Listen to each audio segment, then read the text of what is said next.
Hello, my name is Paul Ringham. I'm a professional trumpet player and show producer.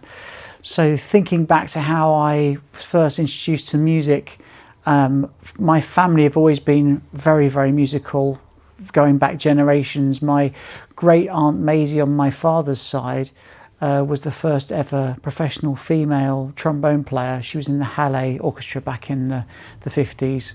Maisie Ringham, her name was. And then my dad, he became a very well-known, respected trumpet player. Paul Ringham, he was in the Royal Philharmonic Orchestra, the BBC Symphony Orchestra, and the Bachelor Symphony Orchestra, and regularly guested with all of the major London orchestras as well. But even further afield than that, I mean, they are two people that probably the most famous in my family and the ones that I speak about often. But right across my family, we've always had a lot of great musical people with a lot strong musical background. My dad's mum actually is a really well-known and respected piano teacher. She taught many musicians coming through the London scene, particularly Salvation Army, because my family has a strong roots in the Salvation Army, which obviously has fabulous ties to music, very strong musical influences in the Sally Army, and many brass players came through those roots. And my nan actually taught piano to a lot of people coming through. There was a really famous Sally Army concert. They used to have this annual big kind of concert in one of the major concert halls. And they did like a little mention and celebration of my nan, who was in her 80s at the time and still teaching piano full time. And they got everybody in the audience to stand up, and they said, right, remain standing if you've ever been taught piano by Marjorie Ringham. And I'd say probably about 80% or something ridiculous of the audience just stayed standing in this, couple of thousands. It was incredible. And we were all sat as a family, didn't know this was going to happen. And even my nan was looking around going, oh, wow, goodness me, But then, yeah, my grandfather on my mother's side, which is a separate stream of family to all that I've mentioned so far, really. He was a very well-respected brass tutor in the Harrow music scene through several decades, up until probably, I guess, the early 2000s, late 90s certainly, and eventually would teach me as well. So yeah, and then across the rest of my family, lots of people have played. My uncle on my mum's side was a trumpet player, tutor, very well respected as well. So yeah, lots of influence. So music was always part of my household growing up. I was always around it from a baby. There's photos of my dad practicing at home with me in the cot, and then even as a toddler, there's pictures of me holding the trumpet and stuff. Not ready to play yet, but that was always something that I was aware of. And I would say I was about 9 years old when I first played the trumpet, 1988. I was on holiday with my dad, and actually my grandparents, my nan, I talked about the piano player, and her husband, who was a euphonium player as well. They were with us, and my granddad was the one that sort of took me on those first steps of playing the cornet, along with my dad, who was there on the holiday. By the time I came home from that week away, I was already sort of quite pushing along quite a speed, and I'm pretty sure that I joined my first sort of local orchestra within the space of a few weeks or few months. It was quite rapid actually when I think back to it, and I can remember that was the best thing for me, because we were playing TV themes and film music and tunes that really resonated with me, be it whether it was Star Wars or Indiana Jones or whatever else was on TV. And playing that music very early on was something I loved. Watching films, I loved watching children's TV. So to have the opportunity to play that music that I was so passionate about, the film or the program I was watching, to have the opportunity was something that just made me so excited to be able to do music, made me more enthusiastic about playing the trumpet. So a combination of those things, having it all around my family and all this wealth of experience and knowledge and nurturing that I had, along with the passion to be able to do music that I enjoyed, really meant that was sort of always my path. And I think that the interesting thing was that through school, I was always in schools where music wasn't really a big part of the curriculum of that particular school. So I kind of got into music in spite of the school system, actually, rather than because of it. I can remember at my secondary school, I really was the only musician in the whole school. And when I went to that school, my parents chose it because it had a really good music department. But within the first year of being there, the music teacher at the time became unwell, and they never replaced her, which was a shocker, really. And what they did was they just continually put in relief teachers who didn't know anything about music. And by the time I got to sort of GCSE level studying music, although there was still the option to take it, really what music ended up being was the dropout option, where all the kind of bad eggs of the year and the people that struggled maybe at school or were troublemakers or maybe, you know, probably, to be more fair, had some learning difficulties that weren't really diagnosed in those days, but they all got dumped into the music class because they wanted to leave the art and drama, which are the other options in that part. They wanted to leave them with all the good students, and because music was this thing where there wasn't really a teacher anyway, it was easy just to dump. So I'd go along to the music lessons, and most of the time the relief teacher would just turn up and say, right, get out your homework from your other lessons and just do your homework, because they couldn't teach music. So I was off at the time doing lots of bands locally. I'd joined the county youth orchestra at that time. I started off with the Staines County Youth Wind Orchestra, which had the conductor was a guy called John Whelan, who I'm still friends with today. He's a fellow Queen's Park Rangers Football Club fan, so now and again we meet up once a year, maybe if I go along to a game. But he was a tremendous influence and mentor to me in those early days, and taught me about how to play with other people, because until then I'd obviously learnt a lot about playing the trumpet at home with my dad and with other family members. My nan was an incredible accompanist that accompanied me through all my grades as a child, and she really helped me understand about playing with the piano.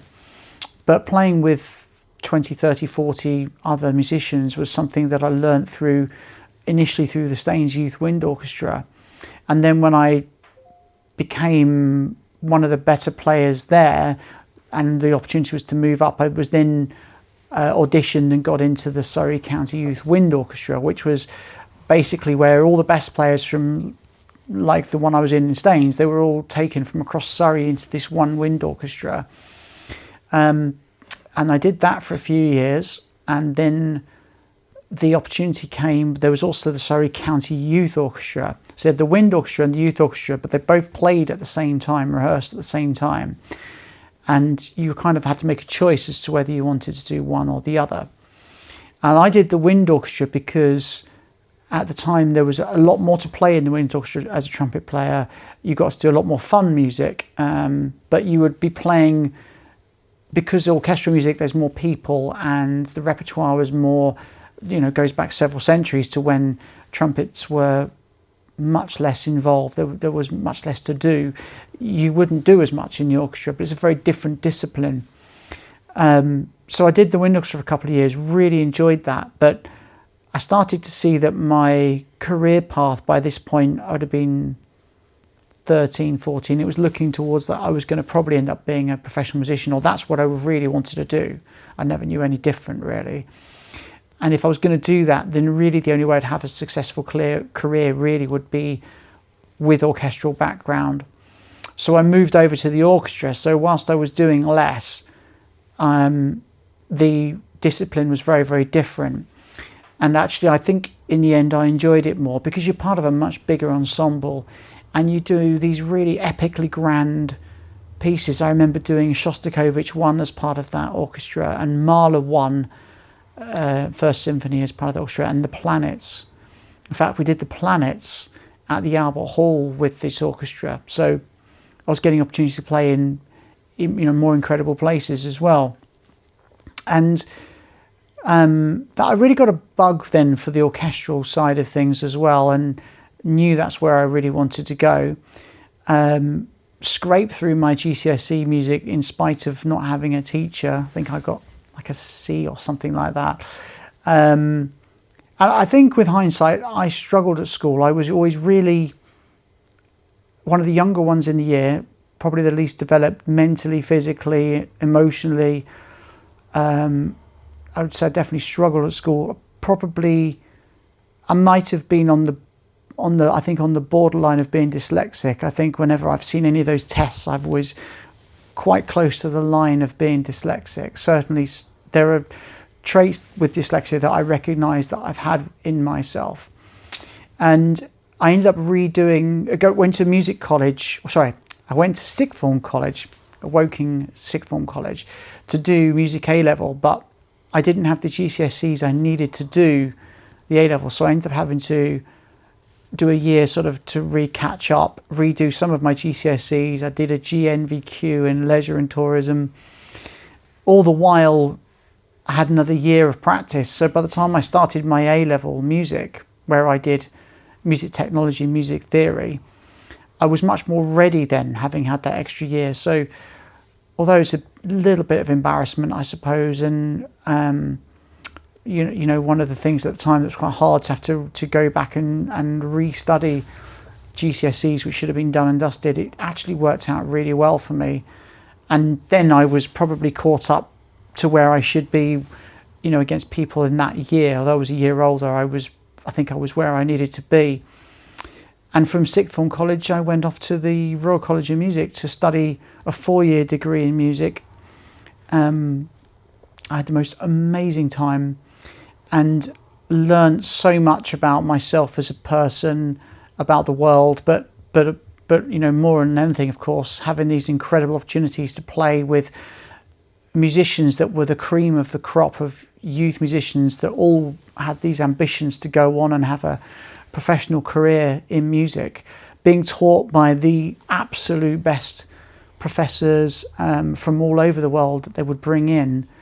I had the most incredible teacher at music college by the name of Paul Bernstein, who's been principal trumpeter at the London Philharmonic Orchestra for decades, absolute years.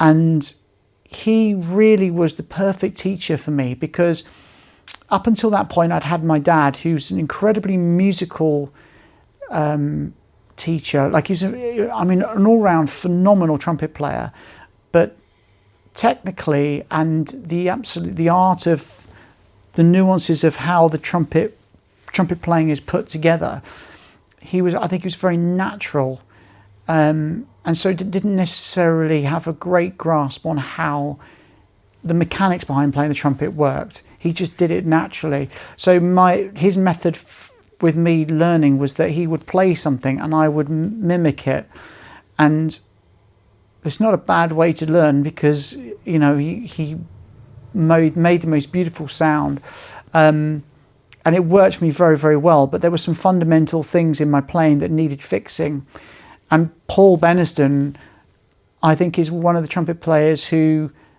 of everyone I've ever met that's played the trumpet, has really broken down every element of how this works, understood it, put it back together. And so you can go and see him and he can really fine tune all those little bits of things that maybe need fixing. So over the course of the 4 years, you know, he really taught me to be a better trumpet player. You know, took apart some of the playing that needed taking apart and put it back together. And all this alongside a time when my dad became quite ill with alcoholism, actually, and died after my first year at music college. So difficult times to kind of navigate, and I went off the rails in my way. I mean, when I say when you talk about going off the rails, you think about, you know, there obviously could be quite an extreme scale, but I think that in my way, I perhaps didn't apply myself at music college as well as I could have done. You know, I didn't attend all of my theory lessons. I found certain aspects like harmony and piano skills and all that things terribly boring. I just wanted to play the trumpet. that side of it was always fine, but I perhaps didn't work as hard between lessons as I could have done. And I think Paul was really great at understanding that, actually, and probably gave me a lot of leeway because of what I was going through. But by the time I left music college, I think I'd really proved myself as a strong player in the music. I mean, I was lucky enough to win a prize for my outstanding trumpet work in 1 year. I mean, I think as much as anything, it was about my commitment and discipline and enthusiasm as it was about my playing. I'm sure my playing warranted it to a degree, but there were some fantastic players at music college as well. But I think that year I kind of had shone all round as, you know, someone that was always keen to come in and always willing to step in at the last minute. And actually, in my year, there were 10 trumpet players when I joined. And I'm the only one out of the 10 that's now still playing and, well, has a career in trumpet playing. That's how sort of competitive it was and how hard it is to sort of come out and have a job. But the one thing that I always felt, it was quite competitive in that everyone wanted to play first trumpet. Everyone wanted to be the principal trumpet player. And I never had that. I wanted to, but it never fazed me if I wasn't. If I was sat 10th trumpet or 5th trumpet or 6th trumpet, I'd always sit there and think, what can I learn out of this? You know, what are they doing on first trumpet that I like? And what are they doing that I don't like? And that's not me sitting there criticizing them, but it was me going, when I get the opportunity, what things can I take that I would add into my armory, and what things would I steer clear from? So all of those things over 4 years, you know, really made me a much more rounded musician, rounded trumpet player. Became quite analytical over the course of my childhood into the Royal College, and that all sort of played a part on my future. And I think one thing I also will just say about my growing up, I think that's really important for where I would end up. I've always been someone that likes to create my own opportunities and be a leader. I don't necessarily think that I wanted to be a leader as a youngster, but I always knew that I didn't have to follow what other people were doing to be comfortable. You know, I've never been someone that, everybody's following this particular fashion, so I have to do that, or everybody wants to go and do this activity, so I have to go and do that and be part of the crowd. If I really wanted to do something, I was quite happy to go off and just do it myself. And also, as a youngster, I didn't have very many friends. I was bullied quite a bit at school, and I realised that there were certain activities that I wanted to do, that the only way I was going to achieve them or do them is if I organised them and put things together where people wanted to do them. And probably the most basic example of that would be, I was always organising football matches on the estate, and I've become quite manipulative with it, because I realised that if I knocked on kid's door around the corner and I said, I'm putting together a football match, do you want to play? They'd always say, yeah, who else have you got? And if I'd say, well, you're the first, they'd go, well, no, I don't really want to go out and play with 2 people or whatever. But once I got up to sort of 6, 7, 8, then people wanted to play, because it was enough then to have a game, and people really wanted to do that. So I'd realised the only way to do that was to go to the first person, and I'd say, oh yeah, I know Bob's interested around the corner, and Phil and Paul, they'll come if you play, they want to play. So he's like, okay, well, if you can get the others, I'm in. So then go around to the others that information, say, well, whoever the first person was, Colin will play. And before you know it, I'd organised a game. And I've realised how to motivate people to do these sorts of things, which would eventually become these projects, probably less manipulative over the years, but understanding that actually you need a wave of enthusiasm and positivity to start these things, and it's all about the mindset, actually, and creating a mindset of where people can see where it's going and that they want to be part of it. And that really came from those early days of rounding up people on the estate and playing football. So that's my childhood. So whilst I was going through the Royal College of Music, I started to be interested in putting together my own band. Now, I've been around bands all my life because my father ran a Herb Alpert Tijuana tribute called the London Tijuana Show Band, which ran from 1972, started when he was at music college at the Guildhall, all the way up until 1999. And the final ever gig, to 1990, New Year's Eve 1989 to 1990. And that final ever gig, I was 11 and my sister was about 9. And my dad got us up on stage and she sang the Locomotion, and I played a little trumpet solo in the middle and some backings. And I was really hooked on playing in the band, but he'd finished it, that was it. He'd done it 18 years, disbanded it, called it a day. And when I got to music college in 98, I really wanted to do something like that. I'd already been organising bands before. I'd run a sixth form big band for a couple of years, which was doing sort of swing music and big band music. But I wanted to do something that was professional. That was amateur, really, and I wanted to do something professional that I could earn some money from. So I put together a band in 98. We did our first gig in 99, and we did quite a few gigs through music college on the side. I wasn't earning great money from it, but it was extra money, and we were doing weddings and parties and even did a few things at the Royal College of Music.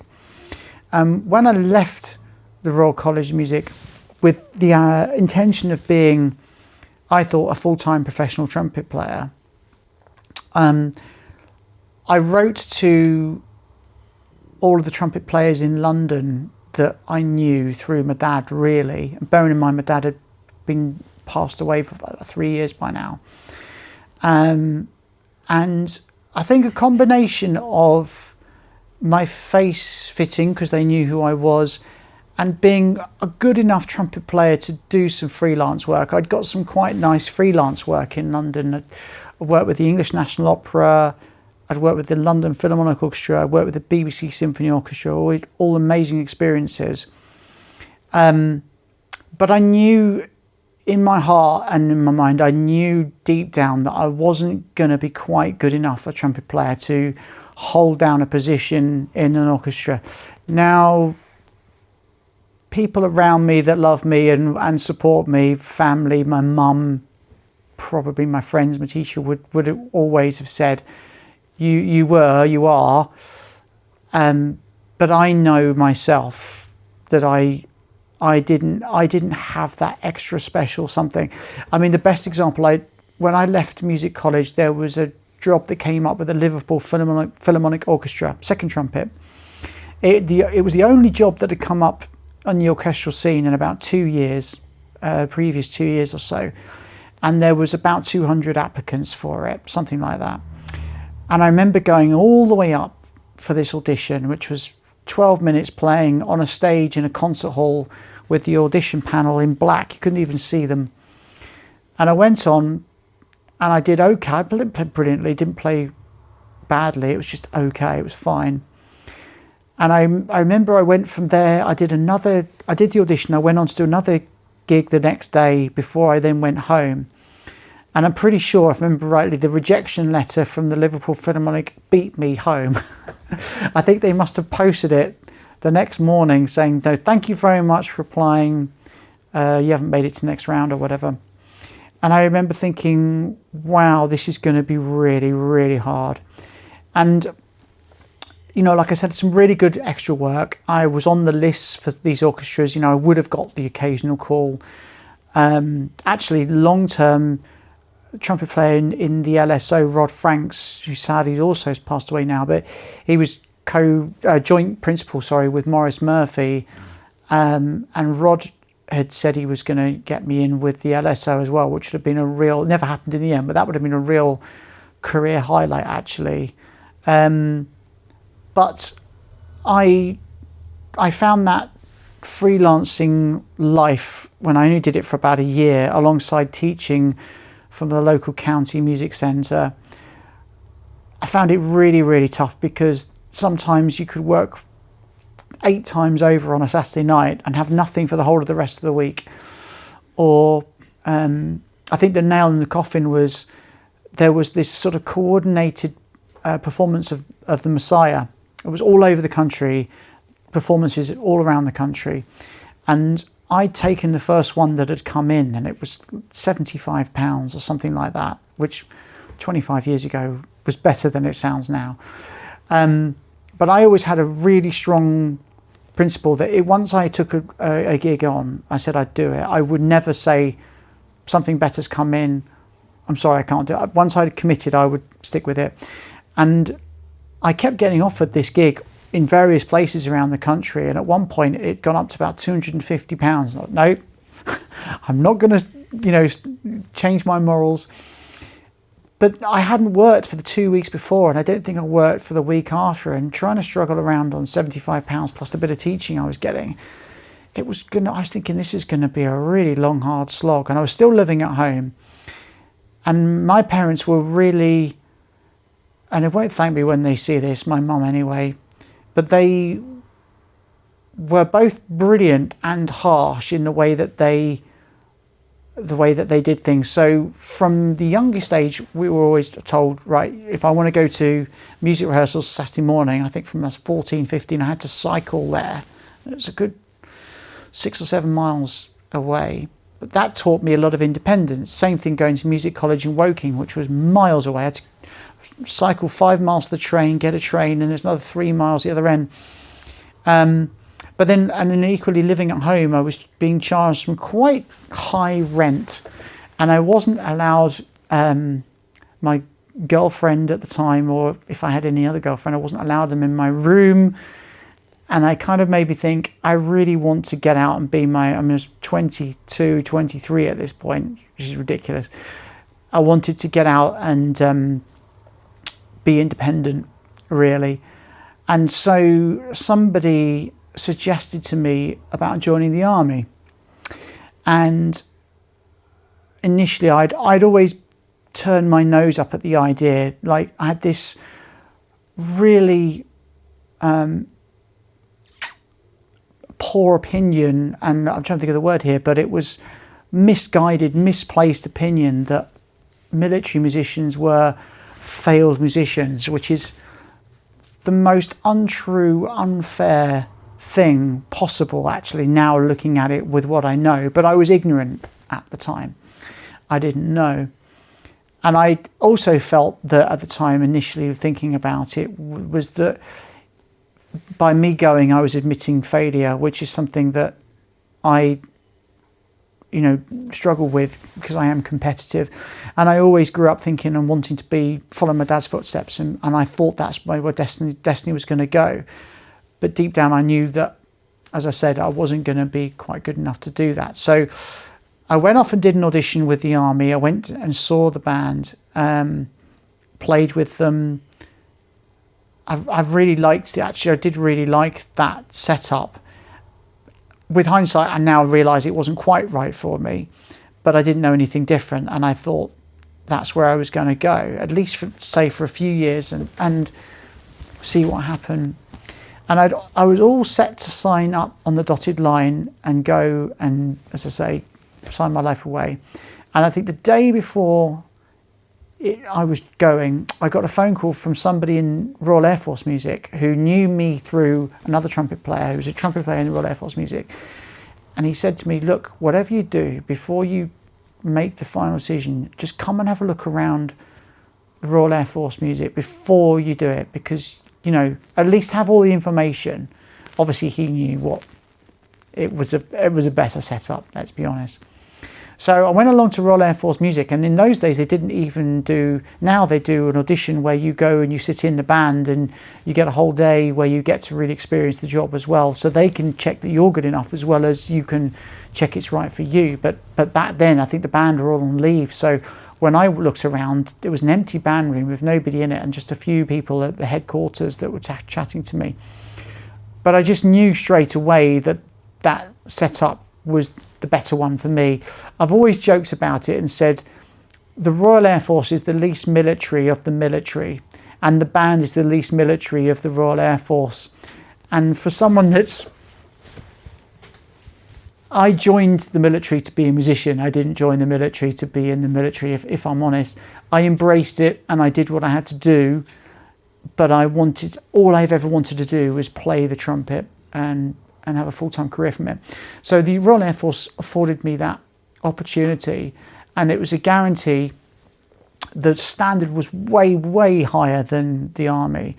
You had to be grade 8 to even be seen, and obviously I had a degree, and actually many of the musicians that have come into the Air Force over the years, and especially now, more and more have music degrees and have the standards ever higher actually. And it is, despite some people's misconceptions, being a musician in the Royal Air Force is a full-time job. I mean, your profession is a musician. Yes, there's a little bit of military stuff that you have to do, and possibility of going out of area is still a thing. Most people will do maybe 1 or 2 tours in their career where they will go out of area, out of the country, and do a job that is nothing related to music. But 95+% of the time you are just doing music, touring all over the country and actually all over the world. So in my time in the Royal Air Force, I got to go and do the Edinburgh Tattoo, which moved to Australia and New Zealand. I think it's quite regular to do this. They take it out there. Certainly it comes around for the Air Force every few years. And I've got to go out and do that one time about 10 years ago, which was incredible. I've been to Saudi Arabia with a brass quintet from the Air Force. I've been to Russia. I was part of the band that was the first ever non-Russian band to play in the Kremlin, and marched across Red Square as well. And so that was quite an amazing experience.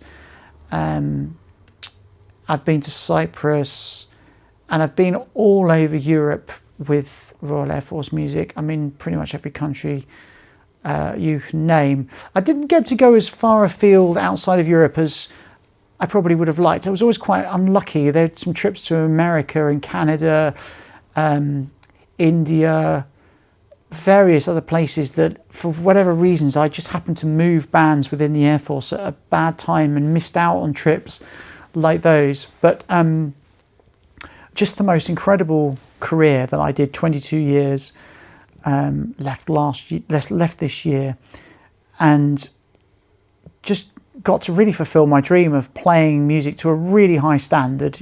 Played in the Albert Hall, Festival Hall, Barbican, all over the country, on TV, all over the world, as I say, doing some really amazing events, engagements, concerts, and did get to fulfill that dream of being in music, albeit not to the sort of super pressured high-end orchestral scene where you're a lot more exposed in the things that you're doing. I mean, I think with orchestral music, it's 90% boredom and 10% sheer terror, whereas with the Air Force there was definitely still some sheer terror in there, because I mean, for example, Edinburgh Tattoo, going up and standing on the castle in front of 5,000 people a night and playing the last post, really high and actually the last post is a thing that has to be talked about, just how difficult that can be, because you can be doing a really small intimate family funeral for a serviceman who's maybe died in service, or maybe an ex-serviceman who's got a very small family that are still left around, right up to doing something on TV or doing something that's a really high profile event where maybe a serviceman's been killed overseas and it's all over the news, and there are hundreds and thousands of people attending, and you get to that moment in the service or the memorial where everything stops and it's just you, the lone trumpet player, and you can see all of these people around you, and sometimes the emotion is very, very high. That can be a really high pressure situation to be in. So leaving the orchestral scene behind didn't necessarily mean that I left all the pressure behind, but I was in the right environment for me, and with great people, great musicians, doing great engagements and having some fantastic experiences. So really we come to Cue the Music. Now, Cue the Music, I talked about earlier on, I started my first function band in 1998. We had a rehearsal in the students' digs in London, and there was a recording somewhere. I don't think I've got that anymore, but it wasn't great. But it was a starting point, and there were the wrong guys in there, but it was my first go at it, and I redid it again in 99 with guys that I knew would work better. And it basically was my dad's band, if you like. I'd kind of reformed it. I mean, I had none of the musicians from it, so I very loosely, but it used to be called the London Tijuana Show Band, and I'd called it the London Show Band. Dropped all the Herb Alpert stuff, but kept what he did, which was, it was a party band, really. The Herb Alpert stuff was like a cabaret spot earlier on the evening, and then after dinner they would do more contemporary party music, which is all we really did, was the contemporary party music. And I did that for a few years, but I really wanted to do something that was really niche that nobody else was doing, because there were lots of party bands out there. And I would say we got to a point with the show band where I would say that we were one of the better ones around that were doing it. I mean, what people are doing now with it is way beyond anything that I did with it. But at that time, in the early 2000s, maybe 2005, I think we'd really sort of stolen a march on that. There's things that I'd brought into it that weren't really happening. Some of the other bands were doing the visual stuff, which had kind of been a bit of inspiration, but I'd always wanted to make it as much of a show as it was about the music. So without compromising the quality of the music, I wanted to make things more visual. So we had a lot of movement in the brass, and we'd go out on the dance floor, so that you'd have the people being brought into the music. But I really wanted to do something that was unique that nobody else was doing. And you kind of start to think about tributes, and I was a massive Bond fan all through my childhood, and it really taken on to another level in my late teens whilst I was going through music college.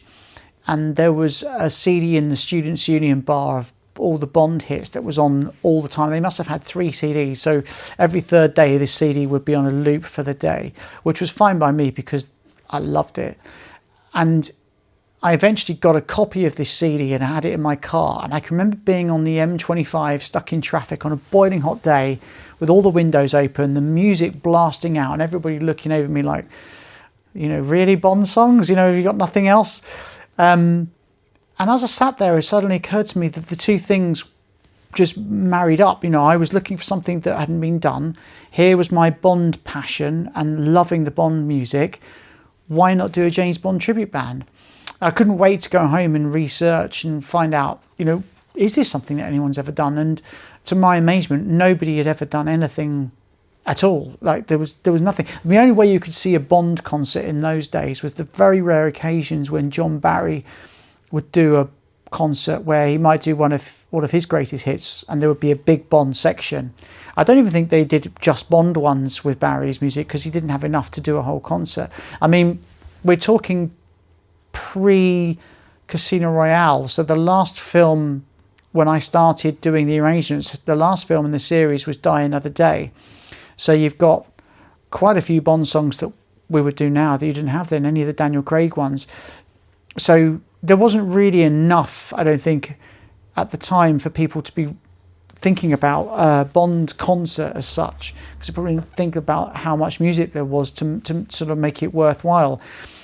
But my idea at the time was to go more along the lines of making a band that was there for Bond events, because there was a bit of a scene at the time of corporate events, private events, where people were putting on themed evenings, be it, I can't think of another thing off the top of my head, but be it burlesque or swing themed evening, whatever. People were doing spy and Bond themed evenings where they would get dressed up in DJs, and they'd have maybe an Aston Martin out front, and a few things, decorations that would lean towards that. But there wasn't an option to have Bond music. So I put something together and put a website up and put it out there. And gradually over a few years, we started getting a few things trickling in, which would pick up pace. But the demos that we recorded in the early days to get the word out there and really to show agents and clients what we could do, they were on YouTube, and they seemed to gather quite a lot of support from Bond fans around the world.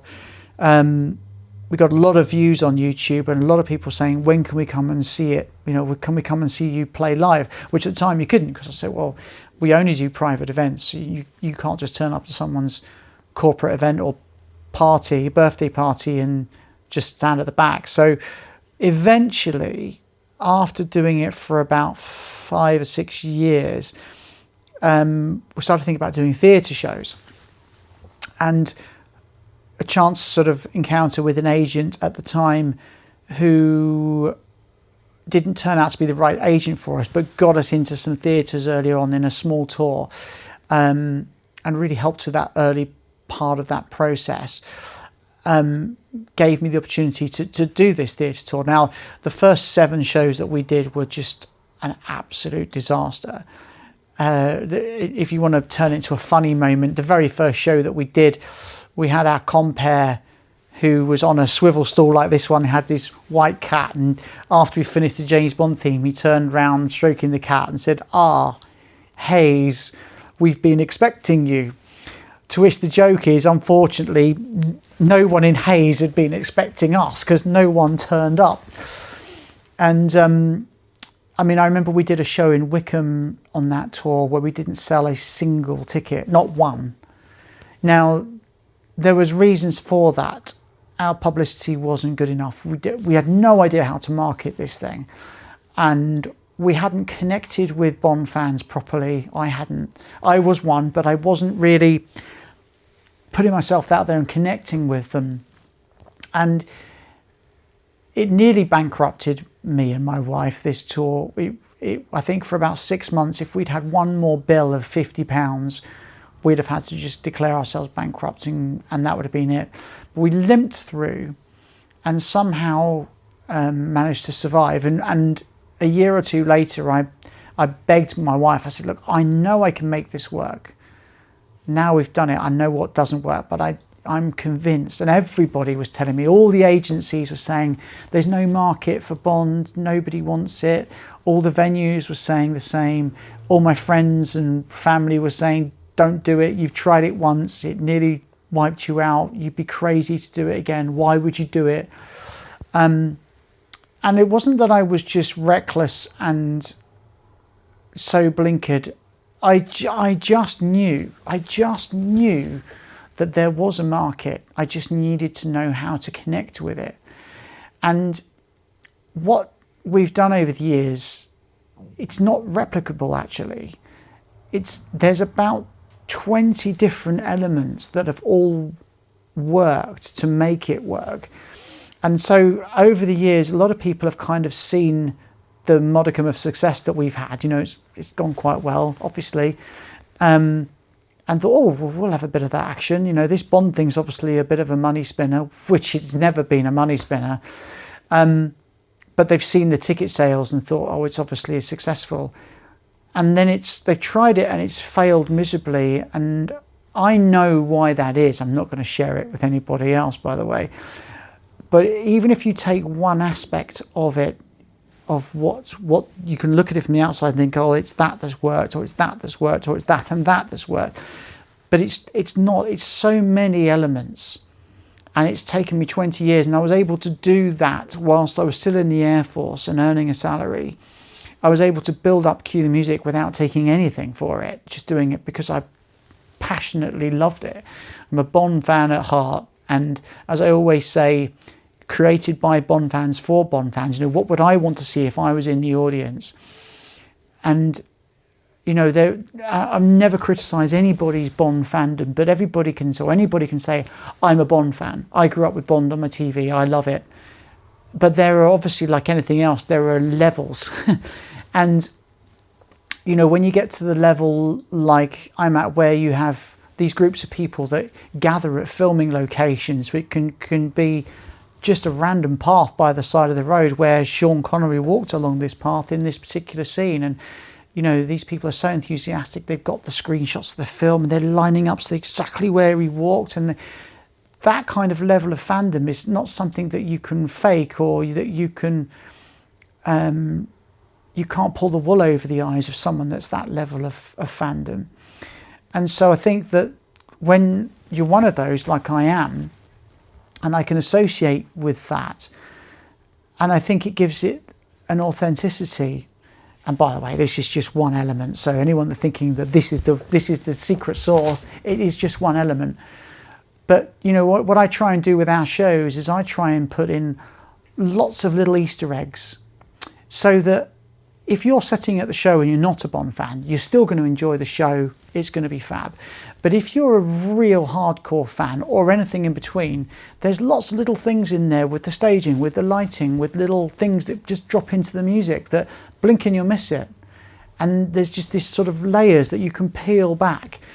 And the detail that we've gone to over the years in the show is so deep that it's almost imperceptible. But the overall thing, it's something that people have really bought into and believed in. And actually, the fun part is quite often telling people, did you know that we do that there? And they're like, oh my goodness, I can't believe you even thought about that. And then they're listening to it next time. And it's something where when time and money are no issue, and you're just doing it because you love it and you believe in it, then it becomes something else. And actually the success kind of takes care of itself, because people get behind the passion and the idea of what it is you're trying to do, and then they believe in it. And actually over the years now, it's become to a point where we've got so many incredible supporters, and I always call them supporters. I've never called anyone that follows Cue the Music a fan, because actually we are only where we are because of what they've done and the support that they've given it over the years. And it's got to a point now where they're so passionate and they love what we do so much that they refuse to let it fail. And the number of times, be it COVID, be it times we've really fallen on hard times, and I've gone cap in hand to the supporters and said, I need your help, I need your support. And they've rallied round and dug deep, and I'm getting a lump in my throat. You know, they've really stopped it from failing. And, you know, it kind of works in two ways, because that makes you even more motivated and more determined to keep going. So I've been on this incredible journey with Cue the Music. I'm so lucky to have just everything fallen into place and found something that I love doing. I absolutely love even the silly little petty little things like tearing up tickets and, you know, doing 1,000 tickets, labeling 1,000 tickets for a concert, which is a painful process. I love all of that stuff, because it all feeds into this end goal where you get all these people coming together that really love what you're doing. And so that's an incredibly powerful thing to be part of, and to see that joy that it brings. So yeah, that's my journey with Cue the Music. And I went off on a bit of a tangent, got a bit emotional, but that's a potted history of it.